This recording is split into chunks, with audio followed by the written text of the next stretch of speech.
Hey guys, இன்னைக்கு நம்ம பார்க்க போற டாபிக் மக்களுக்கு உங்களை உடனே பிடிக்க வைக்க என்ன செய்யணும். ஒரு கூட்டம் இருக்கு, ஆனா அந்த கூட்டத்துல ஒருத்த மட்டும் தனியா தெரியுறான். அவன் ரொனால்டோவோ இல்ல ஹிருத்திக் ரோஷனோ இல்ல, ஆனா அவன்கிட்ட ஏதோ ஒண்ணு இருக்கு. பாக்குற எல்லாரும் அவனை மட்டும்தான் பாக்குறாங்க. அவன் மத்தவங்க கவனத்தை ஈர்க்கிறதுக்காக சத்தம் கூட போடல. பாக்குறதுக்கு நம்ம ஸ்டீரியோ டைப்பா வச்சிருக்க மாதிரி அழகாவும் இல்ல, ஆனாலும் மக்கள் அவனை தான் பாக்குறாங்க. இது மேஜிக்னு நினைக்கிறீங்களா? கண்டிப்பா இல்ல. இததான் கரிஸ்மான்னு சொல்லுவாங்க. இதுக்கு பின்னாடி அறிவியலே ஒளிஞ்சிருக்கு. அப்படி அவன் ஈர்ப்பா இருக்கான்னா அவன் அதிர்ஷ்டசாலிதான். அவன் பிறக்கும் போதே இது கூடவே பிறந்திருக்கும். இப்படி நினைக்கிறீங்கன்னா இது உண்மை இல்ல. இந்த கரிஸ்மா அப்படிங்கிறது ஒரு ஸ்கில், சிறந்த திறன். இது பிறக்கும் போதே வர்றதில்ல, இது நம்ம முயற்சி எடுத்து வளர்த்துக்கிற ஸ்கில். புரியலையா? எப்படி இது சாத்தியம் நினைக்கிறீங்க? ஸ்கிப் பண்ணாம இந்த பதிவை முழுசா கேளுங்க. உங்களை பார்த்த உடனே மக்களுக்கு ரொம்ப பிடிச்சு போயிடும். நம்ம ஆடியன்ஸ்க்கு யூஸ்ஃபுல்லா இருக்கக்கூடிய ப்ரமோஷன் பண்ணணும்னா கீழே டிஸ்கிரிப்ஷன்ல இருக்க இன்ஸ்டாகிராம் லிங்க் இல்ல இமெயில் ஐடி கிளிக் பண்ணி எங்களை காண்டாக்ட் பண்ணுங்க. இந்த ஈர்ப்பு, இந்த கரிஸ்மா, இது பிறப்புல இருந்தே வந்திருக்கோம் அப்படின்னு நீங்க சொல்றீங்க. ஆனா அதை ஸ்கில்னு நான் சொல்றேன். ஆக்டர் ரஜினிகாந்த், இல்ல சூப்பர் ஸ்டார் ரஜினிகாந்த், இவர் ஒரு பஸ் கண்டக்டரா இருந்தவர். திடீர்னு எப்படி சினிமாக்குள்ள வந்து பெரிய ஸ்டாரா ஆனாரு?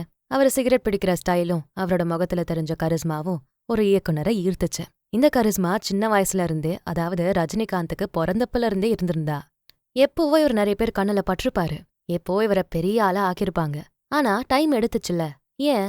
ஏன்னா இந்த கரிஸ்மாவை அவர் வளர்த்துக்கிட்டாரு. தன்னோட பார்வையில, நடையில, சிகரெட் பிடிக்கிற ஸ்டைலு, பேசுற ஸ்டைலு, எல்லாத்துலயும் ஸ்கில் அவர் வளர்த்துக்கிட்டாரு. இது வேணும்னே நான் ஈர்ப்பா இருக்கேன் பாருங்கன்னு காட்டுற மாதிரி இல்ல, கேஷுவலா தன்னோட கரிஸ்மாவை வெளிப்படுத்தினாரு. உண்மைதான், ஒருத்தன் வேணும்னே சீன் போடுறதுக்குன்னே பண்றான்னா அவன் பண்றத பார்த்தாலே நம்ம கண்டுபிடிச்சிருவோம். ஆனா ஒருத்தங்கிட்ட ஈர்ப்பா ஒரு விஷயம் இருக்கு, அது ஃபேக்கா தெரியல அப்படின்னாலும் நம்ம புரிஞ்சுப்போம். சோ இந்த கரிஸ்மா அப்படிங்கிறது ஒரு ஸ்கில். இதோட ரகசியம் தெரிஞ்சுக்கணுமா? மொத்தம் 3 எலிமெண்ட்ஸ் இருக்கு. Number 1, presence. ஒரு ரூம்ல அத்தனை பேர் இருக்கப்ப கூட நீங்க ஒருத்தங்க கிட்ட பேசும்போது அந்த ரூம்லயே நீங்க ஒருத்தர் தான் இருக்கீங்க அப்படிங்கிற மாதிரி யாராவது உங்களை ஃபீல் பண்ண வச்சிருக்காங்களா? அதுதான் உண்மையான பிரசன்ஸ். அதாவது இந்த பிரசன்ஸ் இருக்கக்கூடிய மக்கள் யார்கிட்ட பேசினாலும் அவங்களுக்குள்ள ஆழமா பதிஞ்சிருவாங்க. ஏன்னா அங்க இங்க பார்க்க மாட்டாங்க, போன் எடுக்க மாட்டாங்க, எதிரில இருக்கவங்க கிட்ட அடுத்து என்ன பேசலாம்னு யோசிக்க மாட்டாங்க. ஜஸ்ட் நீங்க பேசுறத ஒவ்வொரு வார்த்தையா காதால கேட்பாங்க. இவன் கேக்குறான்டா, இவன் நம்மள முக்கியமானவனா நினைக்கிறான்டா அப்படின்னு ஒரு எண்ணத்தை உருவாக்குவாங்க. இந்த மாதிரி ஆளுங்களோட பவரு, நான் இங்க முழுசா இருக்கேன், முழுசா நீ பேசுறத கேக்குறேன்னு ஒரு ஈர்ப்பை நம்ம சைட்ல ஏற்படுத்துறதுதான். இதுவரை இந்த மாதிரி மக்களை நீங்க சந்திச்சதே இல்லனாலும் ஒரு கூட்டத்துல இப்படிப்பட்ட தன்மை இருக்க ஆள் சாதாரணமா நடந்து போனா கூட உங்களால அவங்கள ஃபீல் பண்ண முடியும். அவங்களோட பிரசன்ஸ முழுசா ஃபீல் பண்ண முடியும். அடுத்து நம்பர் 2, அடுத்தவங்கள பாதுகாப்பா ஃபீல் பண்ண வைப்பாங்க, மதிப்போட உணர வைப்பாங்க. இந்த கரிஸ்மேட்டிக் பீப்புளோட நீங்க பேசுறப்போ உங்களுக்கு ரொம்ப ரொம்ப கம்ஃபர்டபுளா இருக்கும். உண்மையாவே நீங்க மதிப்போட நடத்தப்படுற ஃபீல் இருக்கும். நீங்களும் இந்த கரிஸ்மா இருக்க ஆளுங்க மாதிரி மாறணும்னா, அடுத்தவங்களை இம்ப்ரெஸ் பண்ண நினைக்கிறீங்கன்னா அவங்கள கம்ஃபர்டபுளா ஃபீல் பண்ண வைங்க. கரிஸ்மா அப்படிங்கிறது உங்களை பொறுத்ததில்ல, நீங்க அவங்க கூட இருக்கப்போ உங்களை சுத்தி இருக்க மக்கள் உங்களால எப்படி ஃபீல் பண்றாங்க அப்படிங்கிறது தான். ஸோ அடுத்தவங்கள நீங்க கம்ஃபர்டபுளா வச்சுக்கிறதுக்கான ஸ்கில்ல வளர்த்துக்கணும். அதுவும் ஃபேக்கா இல்லாம நிஜமா அந்த ஸ்கில்ல நீங்க வளர்த்துக்கணும். அப்போதான் மக்களுக்கு தானா உங்க மேல ஈர்ப்பு வரும். அடுத்து நம்பர் 3, கம்பீட்டன்ஸ். ஒரு பெரிய தலைவர் இல்ல நடிகர் இல்ல பேச்சாளரை எடுத்துக்கங்க. நான் என்ன பண்ணிட்டு இருக்கேன்னு எனக்கு தெரியும், நீ என்ன நம்பலாம், இதை நான் ஃபீல் பண்ண முடியும். இந்த வார்த்தையை அவங்க சொல்ல மாட்டாங்க, ஆனா இதுக்கான எனர்ஜிய நீங்க மனசார ஃபீல் பண்ணுவீங்க. நீங்க என்ன நம்பலாம் அப்படிங்கிற நம்பிக்கை உணர்வை அவங்க மனசார உங்களுக்கு கொடுப்பாங்க. மத்தவங்கள நீங்க பேசாம அரவணைச்சு அவங்கள நல்லபடியா ஃபீல் பண்ண வச்சா மக்களுக்கு உங்களை ரொம்பவே பிடிச்சு போகும். அதுவே கம்பீட்டண்டா இருக்கீங்க, ஒரு ஹை பொசிஷன்ல இருக்கீங்கன்னா மக்களுக்கு உங்க மேல மரியாதை வரும். சாதாரணமான ஒரு இடத்துல இந்த மாதிரி மக்கள் நடந்து போனா கூட ஈஸியா அவங்க ஈர்க்கப்படுவாங்க. அவங்க பேச வேண்டிய அவசியம் கூட இல்ல, அவங்க ஃபேமஸா இருக்கணும்னு இல்ல, ஆனா அவங்க மேலதான் எல்லாரோட கண்ணுமே இருக்கும். இவன் நம்மள மதிச்சு பேசுவான்னு தெரிஞ்சாதான் நீங்களா அவங்க கிட்ட பேசுவீங்க, அவங்கள ஃபாலோ பண்ணுவீங்க. கரெக்டா? ஜேம்ஸ் ஒரு மீட்டிங் ரூம்குள்ள நுழையிறான். ரொம்ப பதட்டப்படுறான், ஏன்னா இதுதான் அவனோட முதல் முக்கியமான பிரசன்டேஷன். இதுக்கு அவனோட டீமோட சப்போர்ட் அதிகமா தேவைப்பட்டது. முன்னாடி வந்து நின்னா, ஸ்ட்ரெயிட்டா பிரசன்டேஷனுக்குள்ள போகல. ஹே சாரா, உன்னோட இந்த ஸ்ட்ராட்டஜி எனக்கு ரொம்ப ஹெல்ப் பண்ணுச்சு. ராம், உன்னோட இந்த ஃபீட்பேக்கை வச்சுதான் இவ்ளோ என்னால பண்ண முடிஞ்சது. இப்படி அவனுக்கு ஹெல்ப் பண்ண ஒவ்வொருத்தரையும் பாயிண்ட் பண்ணி பிரசன்ட் பண்ணா. அவன் சும்மா போரிங்கா பண்ணல, ஜஸ்ட் ஒவ்வொரு ஸ்லைட்ல ஒவ்வொருத்தவங்க பண்ண ஹெல்ப் வந்தப்போ சாரா கொடுத்த இந்த டேட்டா மூலமா இதை நான் அனலைஸ் பண்ண, இப்படி முக்கியத்துவத்தை அவங்களுக்கு கொடுத்தான். சோ அவன் பேச பேச அங்க மீட்டிங் ரூம்ல இருந்த எல்லாரும் தலையாட்டி நல்லாவே அந்த பிரசன்டேஷனை கவனிச்சாங்க. ஒருத்தவங்கள பார்த்ததுமே மக்களுக்கு பிடிக்கணும்னா அவங்க அடுத்த மக்களை மதிக்கணும், மதிப்போட உணர வைக்கணும். மீட்டிங்கா இருந்தாலும் சும்மா கதையா இருந்தாலும் அவங்க எல்லாத்துக்கும் முக்கியத்துவம் கொடுத்துதான் பேசுவாங்க. சோ நீங்க இந்த விஷயங்களை செய்ய ஆரம்பிங்க. அடுத்தவங்க போட்டிருக்க எஃபர்ட்ஸ் எல்லாத்துக்கும் மதிப்பு கொடுங்க. அம்மா, நீங்க நேத்து செஞ்சு தந்த அந்த சட்னி டேஸ்டா இருந்தது, நான் நல்லா சாப்பிட்டேன்.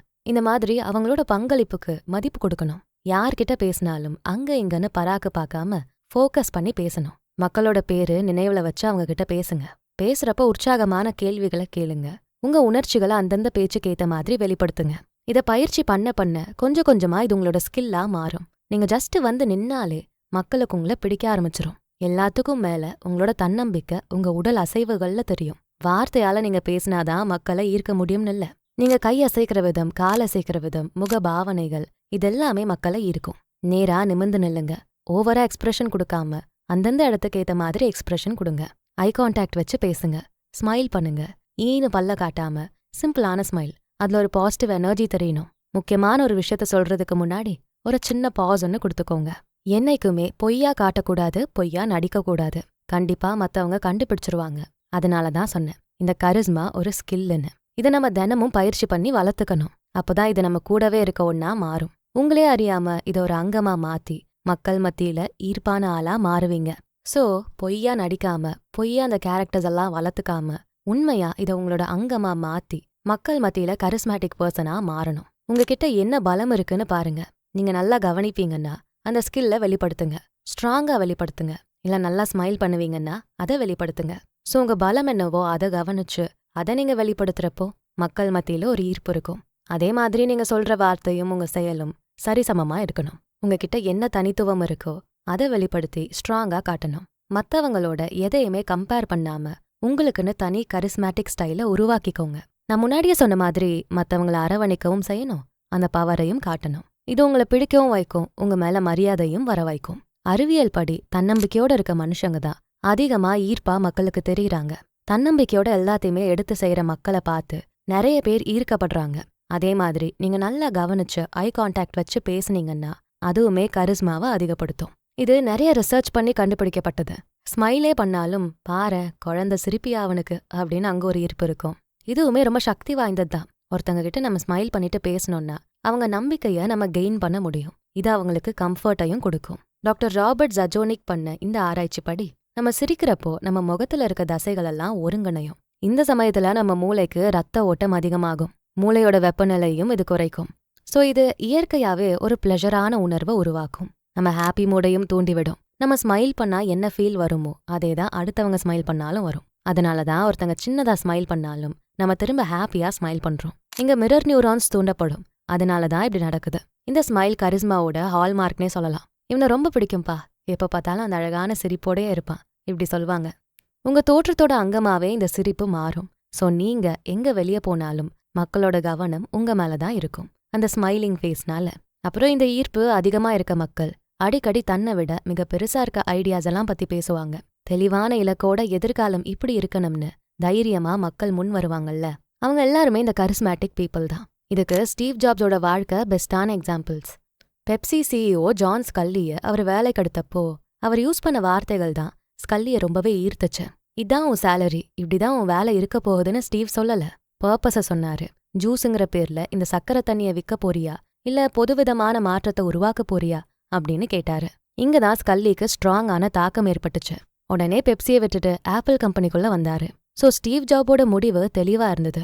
எப்படி ஒருத்தங்களை ஈர்க்கணும் அப்படிங்கிற கலை அவருக்கு தெரிஞ்சிருந்தது. மத்தவங்களுக்கு நம்ம பர்பஸ காட்டுறப்போ அவங்களுக்கு நம்ம ஈர்ப்பா தெரியும்.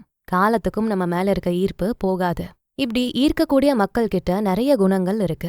பயப்படுவாங்கதான், ஆனா அந்த பயத்தை தன்னை தடுக்க விட மாட்டாங்க. அந்த பயத்தை ஆயுதமா யூஸ் பண்ணுவாங்க. அவங்கள முழுசா நம்புவாங்க. அப்புறம் தன்னை பத்தி அதிகம் பெருமையா சொல்லிக்க மாட்டாங்க.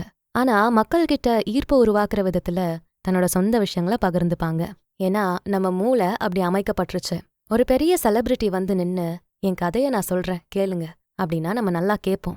சோ அப்படிதான் நம்ம ஒரு சில நம்மளை பத்தின தகவல்களை சொல்றப்போ எதிரில இருக்கவங்களோட மூளை என்ஜாய் பண்ண ஆரம்பிக்கும். இப்படிதான் நிறைய செலிபிரிட்டிஸ் சாம்ஸா இருக்காங்க. ஆனா இதுல ஃபேக்கான தகவல்கள் இருக்கக்கூடாது. உங்களை பத்தி நீங்களே பொய்யா சொல்லி மத்தவங்களை ஈர்க்க நினைச்சா அதுல எங்கேயோ ஒரு இடத்துல பொய் தெரிஞ்சிரும். சோ தேவையான இடங்கள்ல மட்டும் பேசணும். அதுவும் தெளிவான தேவையானதை மட்டுமே பேசணும். இந்த தன்மைகள் எல்லாத்தையும் கவனிச்சு ஃபாலோ பண்ணி பாருங்க. உங்களோட அங்கமா அதை மாத்துங்க. உடனே மக்கள் உங்களுக்கு ஈர்க்கப்படுவாங்க. கரிஸ்மா அப்படிங்கிறது உங்களை பத்தினது இல்ல, அடுத்தவங்களை பத்தினது. அடுத்தவங்கள நீங்க எப்படி ஃபீல் பண்ண வைக்கிறீங்களோ அதை பொறுத்துதான் அடுத்தவங்களோட ஈர்ப்பை அடைய முடியும். இந்த கரிஸ்மாட்டிக் ஸ்கில்ஸை வளர்த்துக்கிட்டு மக்கள் மத்தியில சீக்கிரமே ஈர்க்கப்படுறவங்களா நீங்களும் மாறுங்க. இந்த வீடியோ உங்களுக்கு பிடிச்சிருந்தா இதுக்கு ஒரு லைக்கை போட்டுட்டு உங்க ஃப்ரெண்ட்ஸ் அண்ட் ஃபேமிலிக்கு ஷேர் பண்ணுங்க. நம்ம channels beyond the ordinary and body and soul Tamil ரெண்டுத்துக்கும் சப்ஸ்கிரைப் பண்ணிட்டு பெல் ஐக்கானை அழுத்திருங்க. நான் உங்களை அடுத்த வீடியோல பார்க்குறேன். நன்றி.